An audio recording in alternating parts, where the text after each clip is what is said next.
that's what I'm supposed to tell you guys, which is pretty cool. I'm honored to be able to say that. But that's the plan. So, pretty good plan, I think. And I sure didn't come up with it, so don't give me any credit. But, this is how it always is working with them. It's always the most logical thing. The most simple thing. God, we're bad at logic. Hopefully I've made an argument that nobody can argue with. And you know what? If you want to argue against what I'm saying there, I'm going to let you do it as loud as you want, in hopes that you'll see what's going on with your view of things. So I'm going to move on to a few other interesting things I want to talk about before I end this. I spent some time recently thinking, how good of a job have I done conveying the message that these beings want me to convey? I think I've done a relatively good job. I think one basic thing that I left out, which is basically, it's what they told me in the beginning. A couple very simple things that I want to pass along. And those things are, they are here to help us, and they're watching. Always watching. That's important that we know that. That's what they want us to know primarily.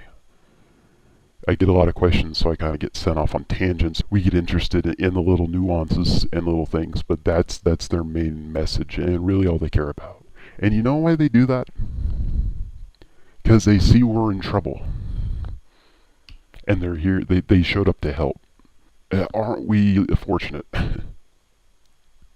I mean, think about the time and resources that are actually being spent in getting them here, and I don't know exactly how it happens. I know a lot of it's dimensional, a lot more than we think. So it's not as hard as we think, but a lot of their time and effort is being spent of beings that have powers that we can't comprehend, literally. We can't understand some of the stuff that they can do. A lot of it. They're taking the time to do that for us.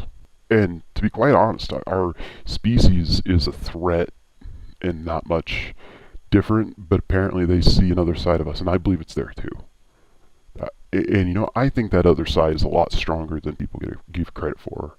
I think the good side of people is really, really strong. I think it's just sort of hiding in a lot of people. People are scared to be vulnerable right now, and that's understandable, but we're going to have to be brave and make ourselves vulnerable and be good. And use that side of us. They must see that, or else they wouldn't be here. They clearly believe that we're going to change, and they're here to assist, and the hybrids are here to assist, and it's going to be okay. A little wild for a while. There's always bad things that happen in the world, and there will continue to be after 2012. This change we're going to make is not going to change overnight, but it is very real. Everything's a process, guys. Nothing happens instantly, so we're sort of in the beginning phases, I guess. We're in the end phases of a lot of things we've done too, which is good. But we're in the beginning phases of this change, and this change will take a while. Be ready for that. Something else we need to consider as a species. We have a major problem. Another one. I firmly believe because of our violent nature, we've sort of been locked on this planet in a lot of ways. Personally believe a man ever walked on the moon. I believe we sent ships and orbited it, maybe with people in them, but I don't think anybody walked on the moon. I don't think we got that far. Think about this, guys. They made all these movies about comet strikes and asteroid hits and all that, and we think that's what took out the dinosaurs. So collectively, we got a problem there too, and the problem is we can't get off this place, and we need to work on that. So if any hybrid happens to get like some sketches or drawings, because I have some weird ones too, and I'll make another videos, I'll scan those and show them. But if anybody for some real weird reason feels like they have the knowledge to build something like that, I don't know who you're going to tell about it. I mean, I guess you can tell me. I can't build a bookshelf, so I'm going to have problems with the logistical side of that, but maybe I can help connect you with somebody who's NASA doesn't seem like the place to go, does it? I don't know where to go on that, but it's probably of significance, and it's probably real information. And I want to encourage anybody who feels like, a lot of people write me and they say, I don't feel like I've ever been abducted. Think twice on that, because they erase your memory entirely. Most people also follow that comment up with a bunch of very bizarre stories that really have no other explanation. But when you feel like you're getting weird information that you have no good reason to have in your head, don't take that lightly. And I noticed a lot of it kind of spilled out for me personally. If you guys sort of feel like you're sort of at the beginning of this process, some words of advice that I think would help all of us. Some of it sort of spilled out at weird times, and it was very intense. I mean, for me, it was mostly numbers. I call them number storms, or information would come out on specifically what the fourth dimension is. And the problem with this when this happens is the advice I would like to give to everybody, and boy, I hope people do this. And I'd love to see what comes out. Please send it to me. Odds are fairly good. I don't have a freaking Rosetta key for it, but I'm just curious because the stuff that came out for me is fascinating, and I personally know from my own experiences that got there somehow. And it's absolutely credible because stuff would come out that I knew nothing about, and then I'd research like the pineal gland in the brain. Boy, I can't even go into that, but it's a fascinating topic. They would tell me the specific chemicals that would release and stuff. And then I'd read about it, and it was dead on the money. I've never heard of these chemicals, or I would be like trying to say it with my mouth, but I have never said the word of the specific chemical before, so it would come out a little wrong, but I knew it was coming out wrong.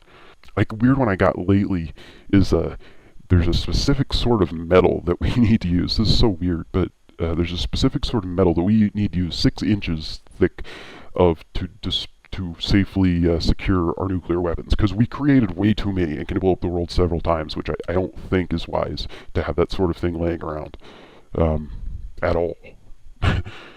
Jeez. So, but it starts with a T and a certain type of metal, and I think it's something found here. But anyway, it was just kind of like we need to bury our nukes in very deep away from fault lines, and with 6 inches of this particular sort of metal around it. And I've been meaning to look at the element chart. I was never good in chemistry, but I bet you it's on there. It starts with a T, and I can't pronounce it right. But point being, when you get that stuff, if you can record it or write it down, because it's not always there. A lot of it, like when it first started happening to me, it was so intense that I would lose it. And God knows what information I lost because I didn't write it down or I didn't record it. Or I threw away the piece of paper I was scribbling on, ridiculously. If you do that sort of thing, keep those things. Scan them and send them to me. I'm just curious to see what we're seeing, because I think that's very important information. That stuff that spills out in the beginning. It's just really hard to connect the dots as to what the heck it is. That's tough. But I think with that information, going back to what I was talking about, I think there's a lot of people that have the information somewhere up there that may spill out as to how we can fix the problem of having only one planet we can live on, as far as transportation, getting from one to another. Because the way we do it right now isn't going to work. It just takes too damn long. There's a whole other way to do it interdimensionally. And specifically, if you happen to know, this is such a bizarre thing to ask, but I get the 4th dimension, and if you happen to get the 5th dimension, which has a lot to do with time, if you happen to know specifically how it is they shift from one timeline to another, let me know, or what you know about it.